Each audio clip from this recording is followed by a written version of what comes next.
Hello, friends, and welcome. It's time for WOD right here on a Saturday morning. Just getting back from watching some good Friday Night Lights Friday night. Had a great time hanging out with some good friends of mine over there at a great 4A high school game. Probably was one of the best games I've seen all this season. But it's Saturday morning. I'm ready. You're ready. Ready to put a full Nelson on somebody, put a hurt lock on somebody. WOD, it's time. Let's go.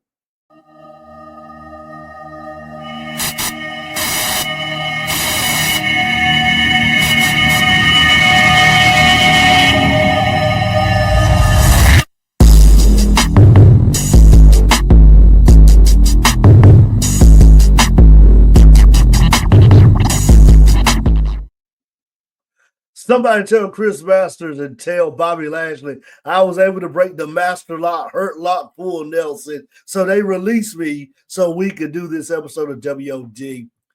Glad to be here with you. It's the holiday season. I'm in a great mood right here. Can we say we had a great War Games Survivor Series on last Saturday evening? Great show. Great start time at 6 p.m.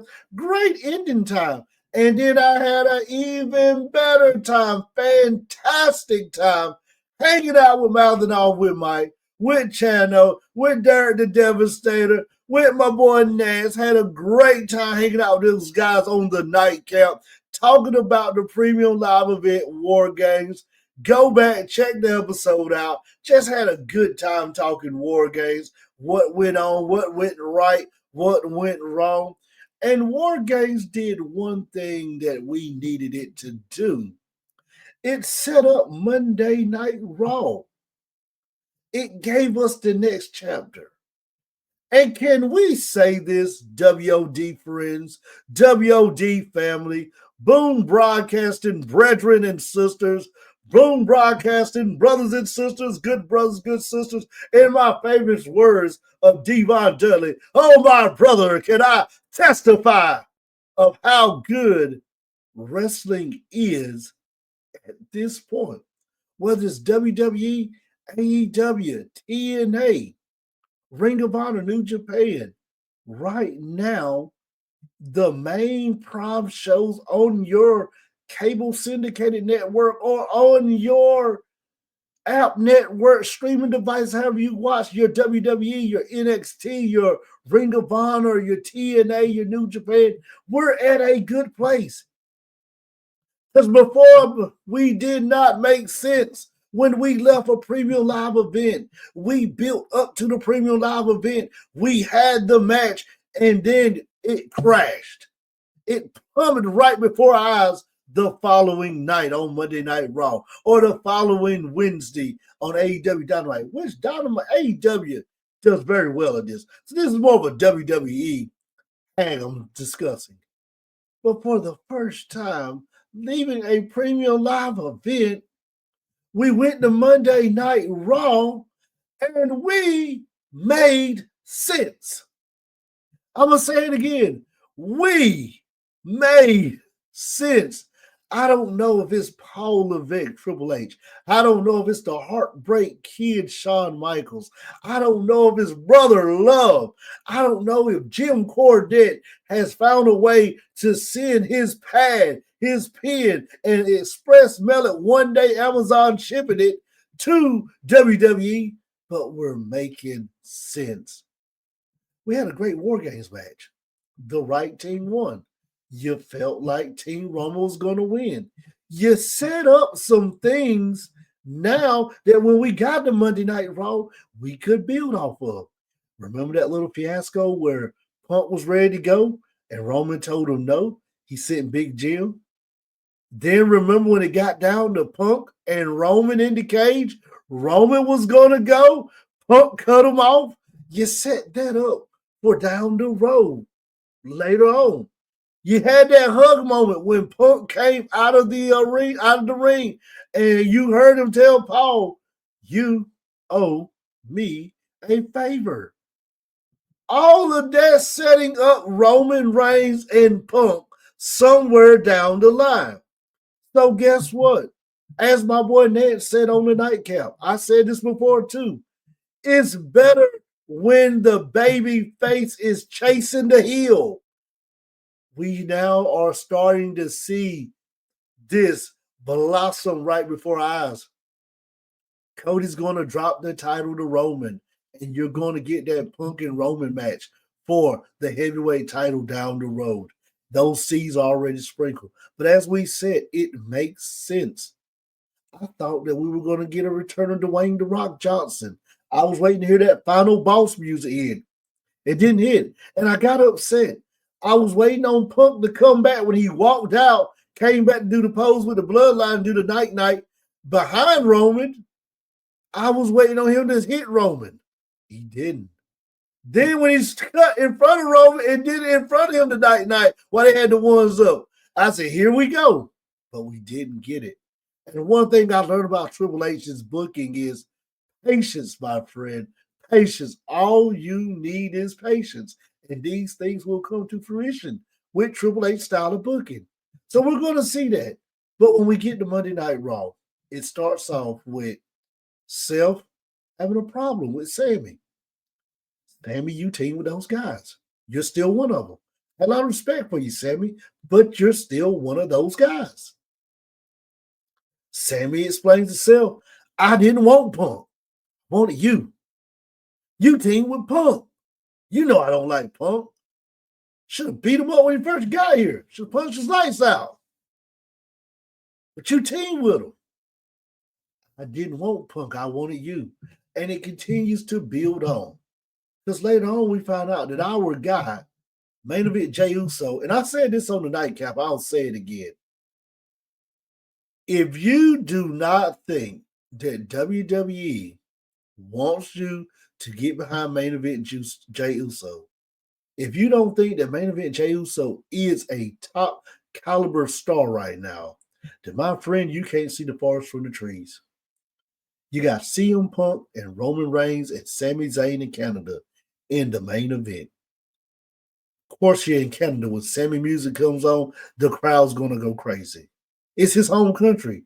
Anytime Sammy and Kevin Owens are in Canada, with the heels or baby faces, they're going to get the pop. They're the hometown boys. They're the hometown boys who did it the hard way, the old-fashioned way, went into Indies, wrestled in the National Army Guard, wrestled in the fairgrounds, wrestled under 10 at the fairgrounds, wrestled at the state fair, worked their way up the Indies, went to Ring of Honor, went to MLW, went all over the world till they got to WWE. So when they get to Canada, they're going to get that pop because the Canadians love those two guys. They love them.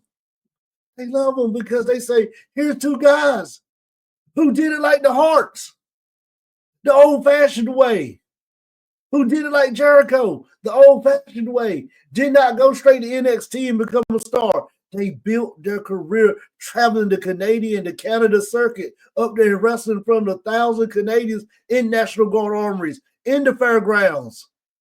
That's why they get that pop. But Sammy came out first. And I remember saying, Punk's going to be last because they know they're not going to be able to stop the crowd from singing the song when that Code of Personality comes on by Living Color. Who comes next? Punk. After Punk, I said, Jay's coming. Bring Roman out last. He's head of the table. Roman comes. Who gets the interest to the crowd? Main event Jey Uso. If you don't believe this guy's a star, then you can't see the forest from the trees. He has been a star. He is a star before our eyes, and I'm telling you, even on that night, he was already a star, but a star has been born where they see Jey Uso now. He's the guy. He's the guy that we see can beat Gunther and be a world heavyweight champion on our brand and that we can build around. He's that guy. But you had a great match right there. As I stated earlier, Jay got hurt. First thing they blame, Punk. Rollins blames Punk. Sammy blames Rollins. Sammy said, you got a problem with Jay. You didn't want to team with us. It's you. To have a great match on Monday Night Raw. Outstanding match. And then guess what happens? The whole time I was thinking it was Punk. I said, maybe Punk did swerve us. You know, maybe they are heading that way, at a faster approach, and they're just going to keep having these sporadic attacks, and we don't find out it's Punk till you have that guy that's backstage holding the camera, just supposed to be back there interviewing somebody, interviewing any Joe Blow, Joe Cosby guy back there interviewing him, and then you find out it was Punk the whole time. That was the mastermind of the plan. But boy, did they bring back a guy, and if they didn't do it the right way, then I don't know how to do it. Good match. Sammy, you felt like he was going to do the chair shot. He didn't. And Sammy did very well with showing that, dancing with that he's a baby face, but if I use the chair, I'm going to be a heel. Then I'll have to go back to being a baby face. Seth talks him down. Seth then uses a heel tag in 1, 2, 3 small package. And then Sammy's attack. And who's the attacker? Drew McIntyre returning. What a great return. What a great way to insert Drew right back into this Bloodline story. He's already had a story going on with Seth. Now he's got this going on with the Bloodline because he don't like the Bloodline. He don't like Seth. So what did you do? He took out Sammy. Good way of bringing Drew back. Very good introduction. I'm just telling you, the storytelling right there is impeccable. What they have been able to do with this Bloodline story and bringing in these characters and just popping them in. You had Cody. Now Cody's out of the vortex a little while. Now you got Seth coming in. You got Drew coming in. They're just able to bring these characters in. You're going to have Punk sooner or later coming back wanting that match. If Roman gets the strap, did an outstanding job telling that story. Another good thing good on Monday Night Raw this week. The New Day official heel turn. Some people are not made to be heels. I got a list. Bianca Belair, as bad as they want her to be a heel, she's not meant to be a heel. She's a Ricky the Dragon Steamboat.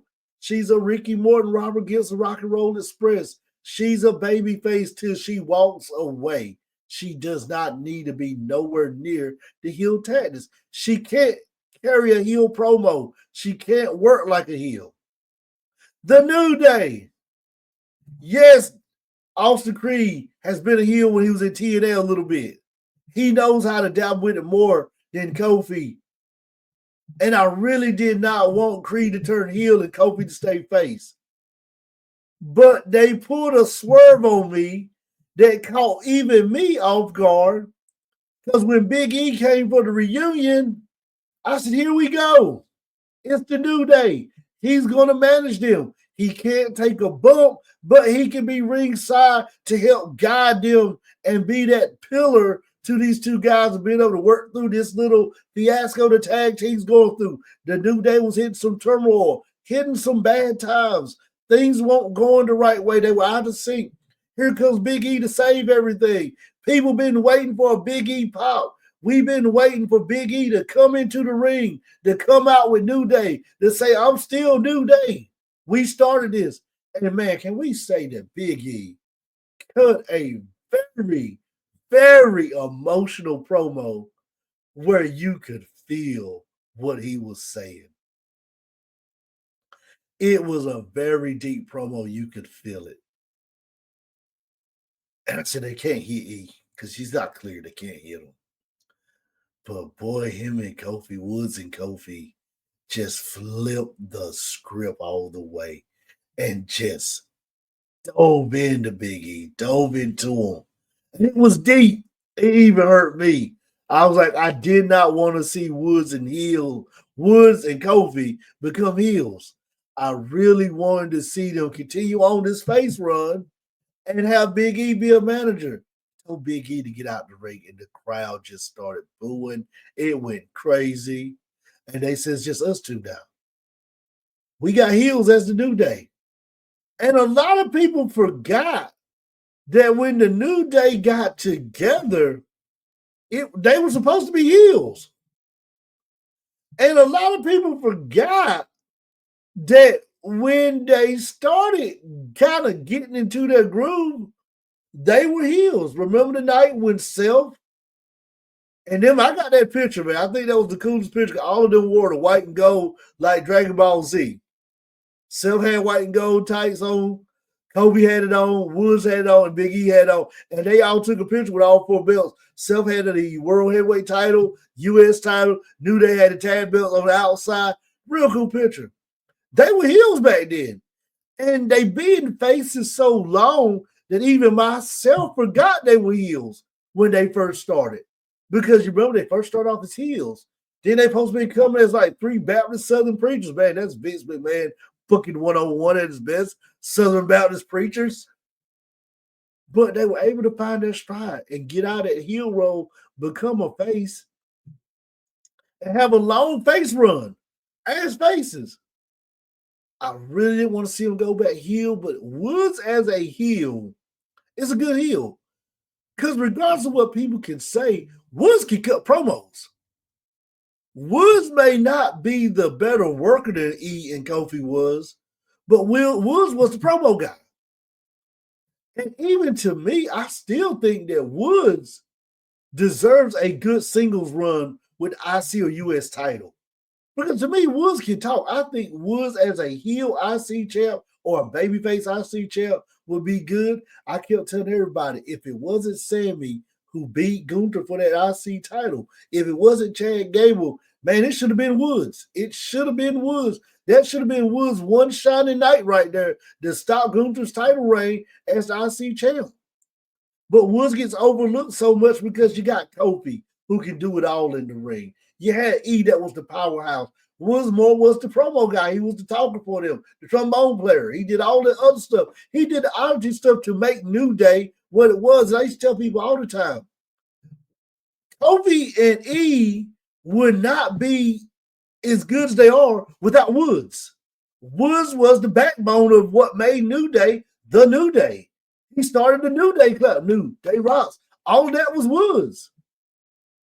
But now as heels, I want to see how him and Kofi are going to work. I really would have liked to see Woods, like I said, get that singles run, especially as a face, one time before they go with this heel run. But they're going to keep him as a tag team and a heel tag team so we can see it. And you really thought that Woods would have been, it was coming because Karrion Kross has been planting these seeds, letting us know he's been crossing over in so many different lines, letting us know that this was coming. So another good episode right there, Monday Night Raw on the network right there for us to watch. Another good episode of Raw. So now let's take a look and see what else was going on. Now let's look at AEW and see what happened on Dynamite on a Wednesday night. Dynamite was red hot on a Wednesday night. Very good Dynamite. I was impressed with what happened. And can we say that AEW is picking up where WWE left off at, but picking it up and doing it the right way, a fast way. And I always say when AEW gets it right, they get it right. When they get it wrong, they get it dead wrong. Like it's absolutely wrong. There's no right in it. But they've been doing an outstanding job with the Hurt Syndicated, or formerly known as the Hurt Business, with MVP Lashley and Benjamin, of doing a good job of making them what they were. In WWE, why do we like Benjamin, Lashley, Alexander as the Hurt Business? Because they dominated. They did things right. You had Benjamin, the powerhouse. Lashley, the world heavyweight powerhouse. Benjamin could be a mid-card guy or a tag guy. You had Cedric, who was a tag guy or could drop down and do other stuff. So that's why it was so good. And they're doing good with that because you look at this match right here. Every match Benjamin has put on in AEW has been top caliber matches. And for people who don't think Benjamin still can go, look at his work at AEW. WWE started using Benjamin more as a ring general, ring veteran. I use that word very loosely because there is only one ring general, and that's Gunther. But they would use him as more of a ring coach in the match, of coaching young guys to be able to get them through matches. Now you're looking at Benjamin over here at AEW against Mark Briscoe. He's turning the house down. He's looking like the Shelton Benjamin we saw 10 to 20 years ago in WWE. So they opened up with a very good match right there with Benjamin and Briscoe. And I got worried because, as I stated before with AEW, Briscoe's the heart and soul of AEW. So I got worried, like, I know they're not going to put an L on Benjamin tonight. Not tonight. Not as hot as they have been with the Hurt Syndication with MVP doing the talking, Benjamin and Lashley. And Benjamin walks out with a good win over Briscoe. Now we get to our next match, and I gotta look at my notes. Chris Jericho versus Ishii number 2. Jericho is our Ring of Honor World Heavyweight Champion. There's only one heavyweight title that now is haunting Jericho from not winning, that he must find a way to win before he hangs it up to pretty much cement. He's already a Hall of Famer, but this will cement him now as the greatest of all time, where you start to put him in that category of, is he the greatest of all time professional wrestler? Because he's won a heavyweight title in every major promotion. New Japan, Intercontinental, WWE, he won them all. Ring of Honor, he's the world champion now. AEW, the inaugural heavyweight champion of AEW, is only one eluding him. That's the TNA title. I keep saying Jericho needs to find a way to get the TNA to win this title. It's going to be harder now because TNA, with the partnership with WWE, will not want to go and partner with AEW no more, because you want to think right now that the TNA NXT, TNA WWE partnership is getting a little bit more exposure than it was when they were partnered with AEW. As I stated before, AEW guys are going to only watch AEW. WWE guys are only going to watch WWE. Now, there's a bunch of us out here in this wrestling community that watch just all forms of wrestling. Well, it doesn't matter what promotion it is. If it's TNA, AEW, WWE, Ring of Honor, New Japan, MLW, GCW, we watch it all. But Jericho needs to find a way to get the TNA to solidify himself as the greatest of all time in professional wrestling. And I mean, when you start talking like that, you up there that Ric Flair talk, up there that Shawn Michaels talk. That's some good talk to be in. And Jericho's already up there, but I think if he won that TNA World Championship, that will put him as the top of the pedestal, then your Flair, then your Michaels. Another good match. A lot of people want Jericho to get off the screen. I think Jericho is working the best style right now that works best for him and age he's at. He's got to win. I mean, it was a good match right here. Very good match. Now, next match was Ricochet versus Claudio. Good match right here. This was the one that I was definitely waiting for, because you got Ricochet, who can work, sell, do it all. You got Claudio. I'm a Claudio guy. Thought Claudio was just overlooked in WWE. AEW books him right. To me, match of the night was this match right here. They tore the house down. Claudio puts on a clinic. Ricochet puts on a clinic. Just as was a great match. And to me, one of those matches that you want to see on a premium live event with AEW. And we're going to talk about it before we get ready to get out here with AEW. Then you had Queen Amita versus Jamie Hatter. Another good match right here. Hatter won the match, defeated Queen Amita. Queen Amita's somebody that they get going with her and then they slow down. If they want us to stay with her, involved with her, we got to see a more repetitive. And I know Taz has said this plenty times, wins and losses don't matter. But to fans, they do matter, because we can't get behind somebody if we don't see them steadily winning. So that was another good match. Then our last match of the night was Darby Allin versus Brody King. Good match right there. Typical Darby match. Darby did defeat Allin in this match. Very good match right here. And, you know, Darby's one of those guys. I know they want us to take Darby as the next AEW champ. I just cannot buy it yet. I want to buy it so bad. I like Darby. I like the way he works. I like his style. But I get caught up in that syndrome of, can I take this guy seriously as my heavyweight champ of AEW? Good episode of AEW right here. Very good episode. But before we sign off, the last thing I want to look at, and this thing right here popped up on Bleacher Report. It was, who is the most important men's and women wrestlers in WWE and AEW today? And I want to look at this because they had some good characters up here. Some good people that you thought would be truly ones who need to be on this list. It started with Cody Rhodes in WWE. It's Cody's show. It's Cody's show. Cody came back. Cody went to the Indies, made himself a household name. Made himself a household name doing the old way in the Indies. came back to WWE, brought a lot of indie fans back to WWE. So arguably, he is the greatest attraction in WWE. Regardless of how much I honor our tribal chief that sits at the head of the table, WWE's Cody's, it's his show. It's his show right now. Now leading us to AEW. Swerve Strickland. Regardless, he got the title, he has the title. Swerve is the main attraction at AEW, who we come to see. He's the main attraction. He's who we come to see. Swerve Strickland. He is the prime example of how you take somebody from a heel and you make him a babyface because the crowd puts him over and got himself over. Swerve Strickland right now is the top person on AEW. Let's see what they say. So they got both of them right. Both of them right. TNA. Say his name. He will appear. Joe Hendricks. Joe Hendricks. I know Nick Nemeth is the guy. I know Moose is the guy on TNA. And you got two Hardys that we truly enjoy.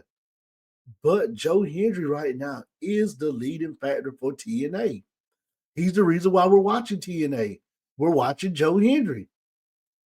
You know, the song that went viral, everything about him that went viral makes us tune in and watch it. So with women, WWE, Rhea Ripley, they got that one right. Yes, Nia's the champ. Yes, Liv's the champ. No, we will hear a lot of controversy because a lot of people really think that Liv right now should be the guiding star of the women's division in WWE. And no disrespect, I like Liv a whole lot. Had a chance to meet Liv, took a picture with her, had a great conversation with her. Great conversation with Liv after a show. We talked for a while about wrestling and everything. Nicest person in the world if you ever get a chance to talk with her. But with all of that said, we still turn in for Rhea. Rhea is who we want to see on Monday nights. Rhea is who we want to see on Friday nights. Yes, Nia, another good person. But Rhea is the person that we're tuning in to see on WWE TV when we're talking the women's division. AEW, no, regardless, she says she's retired, that she's done wrestling. I think that's just a kayfabe work right now to build back up for her second return.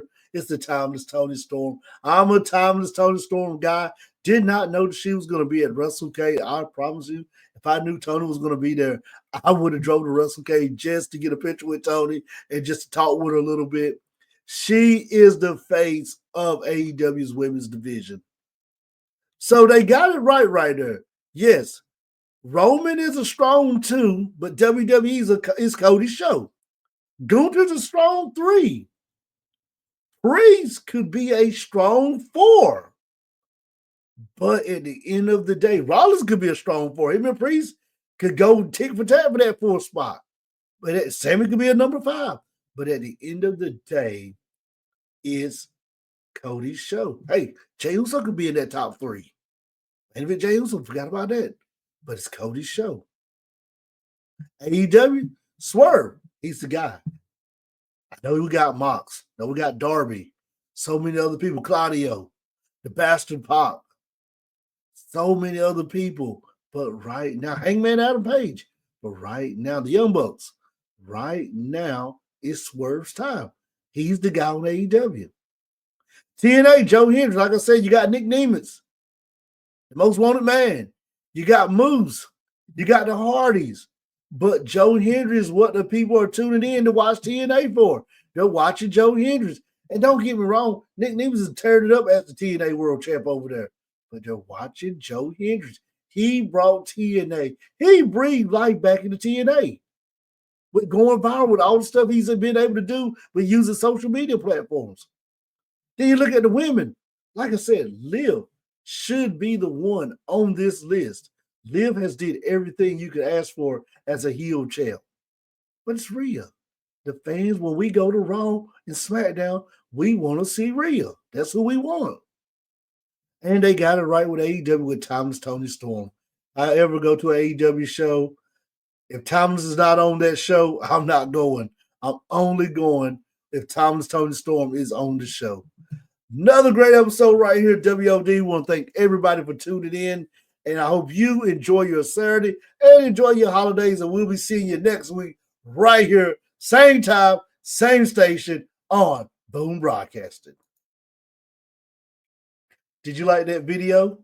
If so, make sure you hit the subscribe button and the bell notification so every time we go live or video drops on the Boom Broadcasting YouTube channel, that's right, you can get a notification to your smartphone device or other device letting you know that we're live or videos being dropped. And why would you not subscribe? We have everything you need. We got basketball, NFL, college basketball, baseball, wrestling, TV show removes. We go live after every premium live event or after every wrestling show right here on the Boom Broadcasting. We got it all, everything you need. Live talk, podcast talk. We can do it right here on the Boom Broadcasting. So it's the holidays. Don't be an Uncle Scrooge. Hit that subscribe button so me and little Lucas plan can start of taking over your Boom Broadcasting network. Shh, you weren't supposed to hear that. Like, subscribe to that video.